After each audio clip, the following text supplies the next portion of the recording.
Shadowkiss, Chapter 20. Let's talk about your mother. I sang. What about her? It was my first day of counseling, and so far I was not impressed. Last night, Manson's sighting was probably something I should have brought up right away, but I don't want school officials to have any more reason to think I was losing my mind, even if I was. And honestly, I don't know I was for sure. Adrian's Analysia of my Aurora and the story of Anna certainly lent credence to be being on the road to Crazy Villa. Yet I don't feel crazy. Did crazy people know if they really were? Adrian had said they don't. Crazy itself was a weird term. I could learn enough about psychology to know that it was also a very broad classification. Most forms of mental illness were actually very specific and had select symptoms like anxiety, depression, mood swings, etc. I don't know where I fell on that scale. If I did at all, how do you feel about her? Continued the counselor. About my mother? That she is a great guardian and social mother? The counselor, whose name was Darren, wrote something in her notebook. She was blonde and more slim, clad in the teal cashmere sweater dress. She actually don't look much older than me, but certificates on her desk swore she had all sort of degree in psychotherapy. Her office was in the administrative building, the same place the headmaster's office was, and where all other sort of academic business was conducted. I could kind of been hoping of a couch to lie on, like therapists always had on TV. But the best I had was a chair. It was comfy chair, at least. The walls were covered in nature pictures, things like butterflies and daffodils. I guess they were supposed to be soothing. Do you want to elaborate on so? Drake asked. It is an upgrade. A month ago I could have said horrible. What does this have to do with Manson? Do you want to talk about Manson? I could notice she had a habit of answering my questions with questions. I don't know, I admitted. I guess that is what I'm here for. How do you feel about him? About his death? Sad. How else should I feel? Angry? I thought about the Strigoi, their leering spaces and casual attitudes towards killing. Yeah, a little. Guilty? Sure, of course. Why, of course? Because it is my fault he was there. I could upset him, and he had this thing to prove. And I told him where the Strigoi were, and I was not supposed to. If he had not known about that, he could not have done it. He could still be alive. You don't think he was responsible for this own action? That he was the one who chose to do that? Well, yeah, I guess he did. I don't make him to do it. Any other reason you might feel guilty? I looked away from her and focused on a picture of a ladybug. He liked me, like romantically. We kind of dated, but I could not get into it. That hurt him. Why could not you get into it?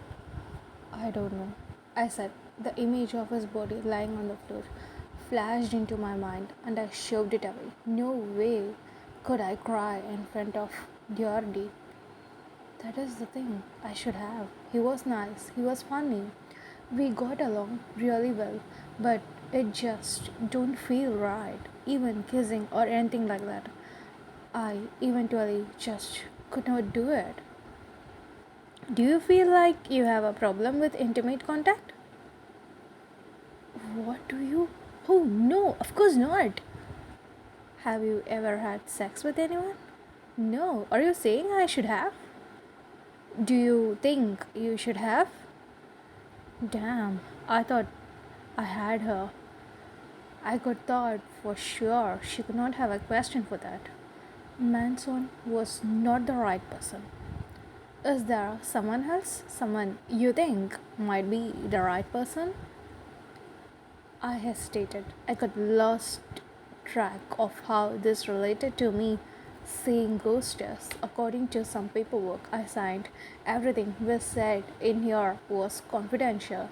She could not tell anyone unless I was a danger to myself or doing something illegal. I was not entirely sure but a relationship with an older man fell there. Yeah, but I cannot tell you who he is. How long have you known him?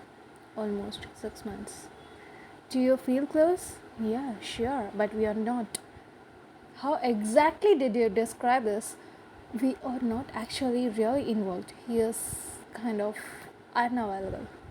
She could think that she wanted about that, like that maybe I was interested in a guy with a girlfriend. Is he the reason you could not get close to Manson? Yes. And is he holding you back from dating someone else? Well, he's not like purposely doing anything. But as long as you care about him, you're not interested in anyone else. Right, but it does not matter. I probably should not even be dating anyone at all. Why not? Because there is no time. I'm trying to be a guardian. I have to give all my attention to Lisa. And you don't think you can do that and be romantically involved with someone? I shook my head. No, I have to be willingly to lay down my life for hers. I cannot be distracted by someone else. We have this saying with the guardians. They come first. You guys, Morai. And so you figure you will always have to put Lisa's needs ahead of yours? Of course, I frowned. What else could I do? I'm going to be her guardian. How does that make you feel, giving up what you want for her? She is my best friend, and she is the last of her family. That is not what I asked. Yeah, but I stopped. Hey, you don't ask a question. You think I always ask questions? Never mind. Look, I love Lisa. I'm happy to spend my life protecting her. End of the story. Besides, are you, a Morai, going to tell me a damper that I should not be putting Morai first? You should know how the system works. I do, she said, but I'm not here to analyze it. I'm here to help you get better. Seems like you might not be able to do one without the other. Tiara's lips quirked into a smile and then her eyes flickered to the clock. We are out of the time today. We will have to pick up this up next time. I crossed my arms over my chest. I thought you could be giving me some kind of awesome advices or telling me what to do, but you just kept making me talk. She laughed softly. Therapy is not so much about what I think as you do. Then why do it at all? Because we don't always know what it is we are thinking or feeling. When you have a guide, it is easier to figure things out. You will often discover that you already know what to do. I can help you ask questions and go places you might not have on your own. Well, you're good at the question part, I noted dryly.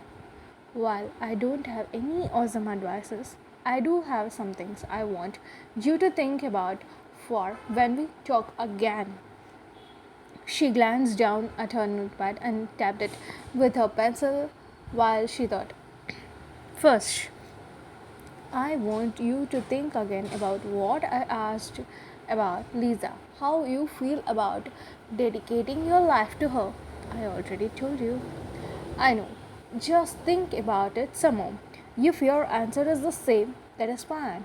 Then I want you to consider something else. I want you to think about whether maybe the reason you are attracted to this unavailable guy is because he is unavailable. That is crazy. That does not make any sense. Is it? You just told me that you cannot even be involved with anyone. Do you think it is possible that wanting someone you cannot have is your subconscious mind's way of coping? If it is impossible for you to have him, then you never have to comfort feeling conflicted about Lisa. You will never have to choose. This is confusing, I grumbled. It is supposed to be. That is why I am here. What does this have to do with Mason? It has to do with you, Jules. That is what's important. I left the therapy feeling like my brain had melted. I also kind of feel like I could be on trial.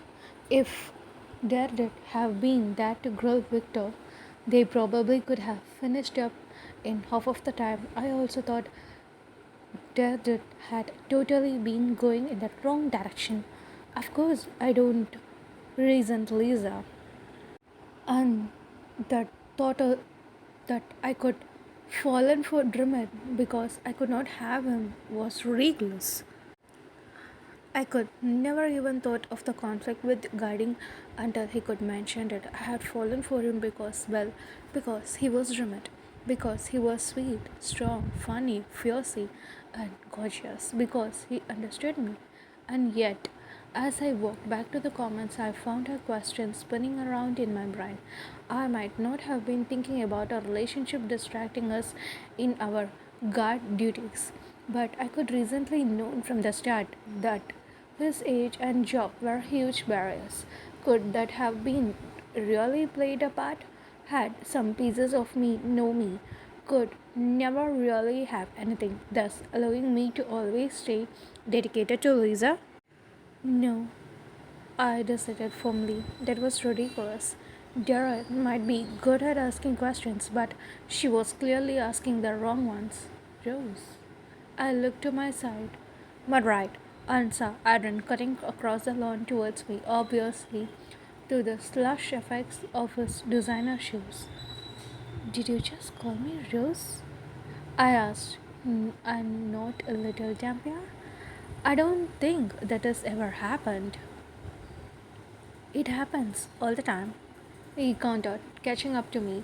We stepped inside the commons. School was in session, so the halls were empty. Were you better off? He asked. Christian? No, Lisa. You can tell where she is, right? Yeah, I can tell because it is class period and she is in class like everyone else. You keep forgetting that for the rest of us, this is the school. He looked disappointed.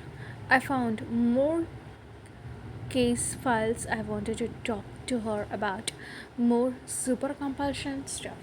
Wow, we have been doing something productive. I'm impressed. You're the one to talk, he said, especially considering your whole existence, your results around beating people up. You Dampiers are uncivilized, but then that is why we love you. Actually, amused, we are not the only ones doing beatings lately. I have nearly forgotten about my Royal Fight Club mystery. There are so many things I had to worry about lately.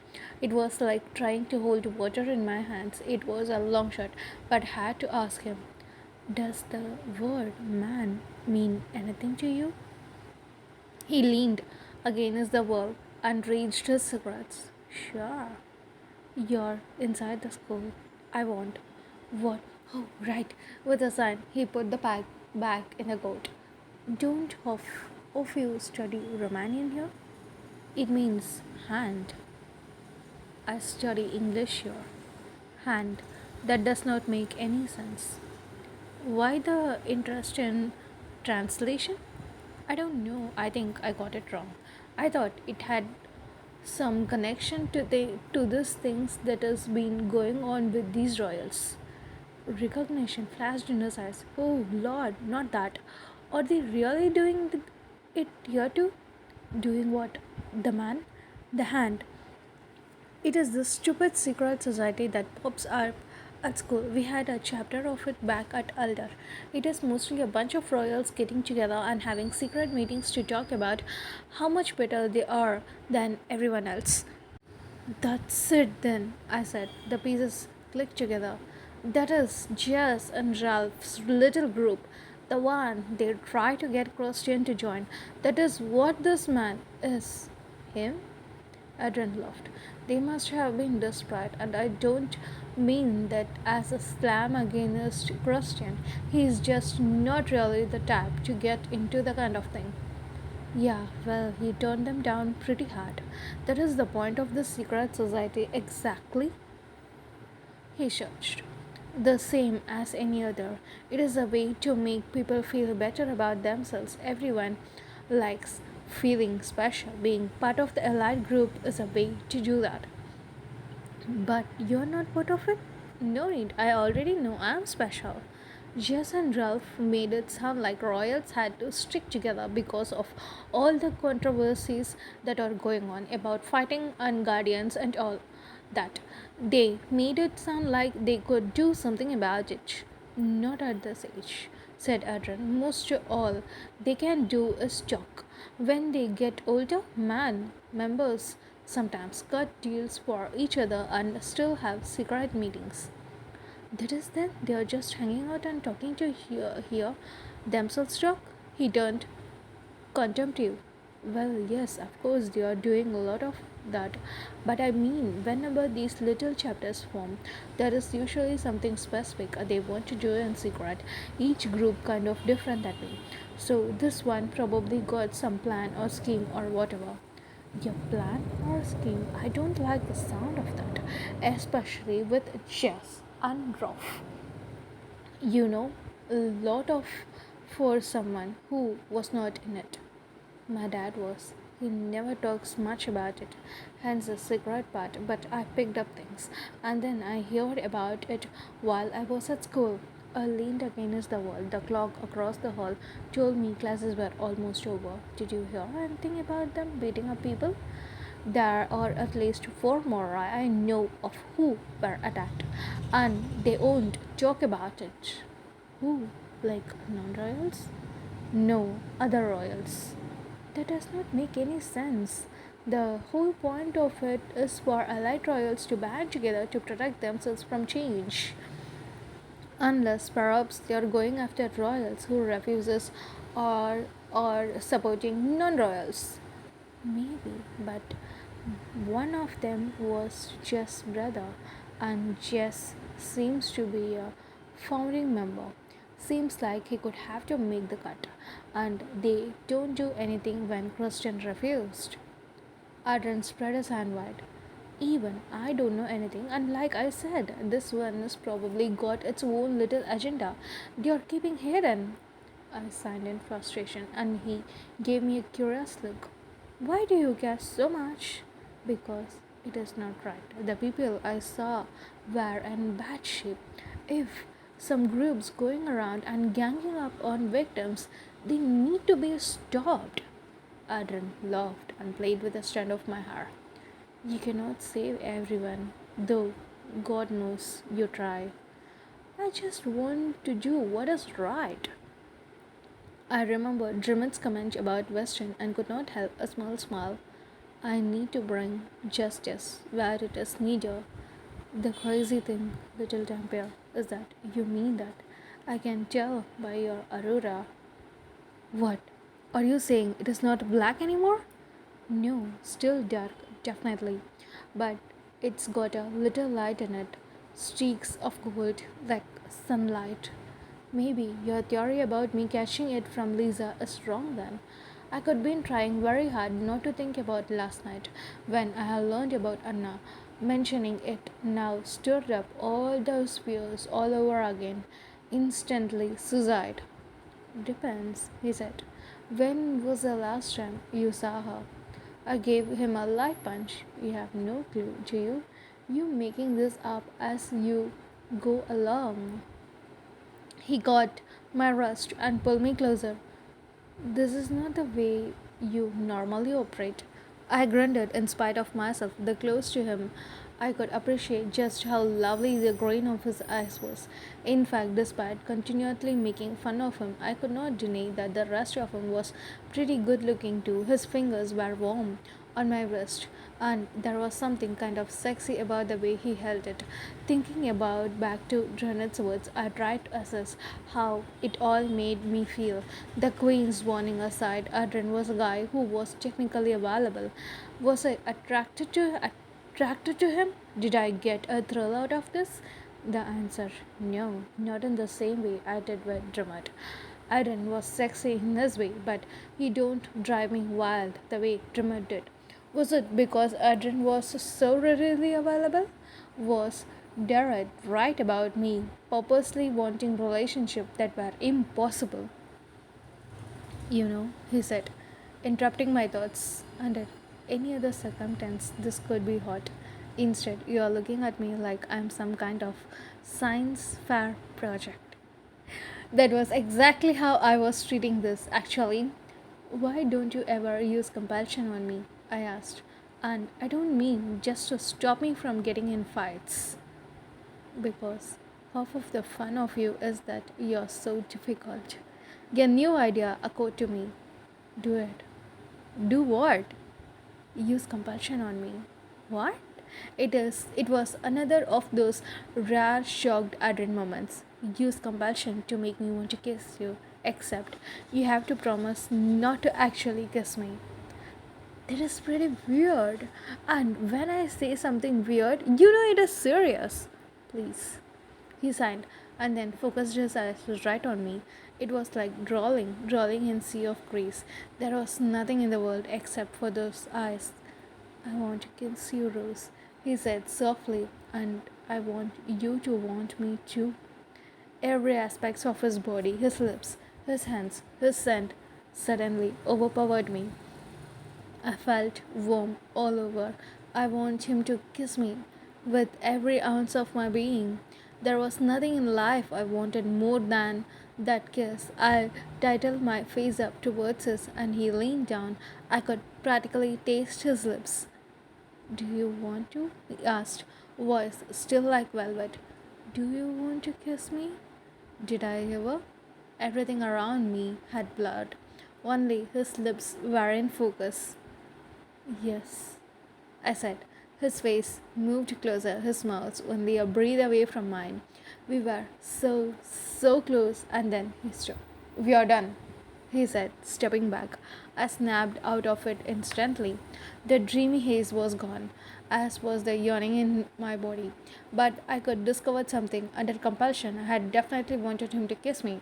Yet, even under compulsion, I had not even the electricity, all encompassing feeling I had when I was with Jimmy. The feeling that we were practically the same person and were bound by forces bigger than both of us. With Adrian, it had simply been mechanical. Jared had been wrong. If my attraction to Drummond was just some subconscious reaction, then it should have been as superficial as that forced attraction to Adrian. Yet they were completely different. With Drummond, it was love, not just some trick my mind was playing on me. I said. Hmm? Asked Adrian, eyeing me with amusement. The third had not come from either of us. I looked across the hall and saw Christian watching us. I separated from Adrian just as the bell rang. The sound of students pouring out of classroom rumbled through the hallway. Now I can see Lisa, said Adrian happily. Rose, will you come with me to the feeders? Asked Christian. He spoke in a flat tone and his expression was unreadable. I'm not guarding you today. Yeah, well, I missed your charming company. I told Adrian goodbye and cut through the cafeteria with Christian. What's up? I asked. You tell me, he said. You are the one about ready to start making out with Adrian. It was an experiment, I said. It was a part of my therapy. What the hell kind of therapy are you in? We reached the feeder's room somehow. Despite him getting out of the class early, there were still a few people ahead of us in line. Why do you care? I asked him. You should be happy. It means he is not moving in on Lisa. He could be moving in on both of you. What are you, my big brother now? Annoyed, he said. That is what I am. I looked beyond him and saw Jess and Ref enter. Well, keep it yourself, or your good friends will overhear. Jess, however, was too busy to hear because he was arguing with the coordinator. I don't have time to wait, he told her. I have got to be somewhere. She pointed to us and the others in line. These people are ahead of you. Jess met her eyes and smiled. You can make an exception this time. Yeah, he's in hurry, added Ruff in a voice I could never hear him use before. It was smooth and less writhing than usual. Just write his name down on the top of the list.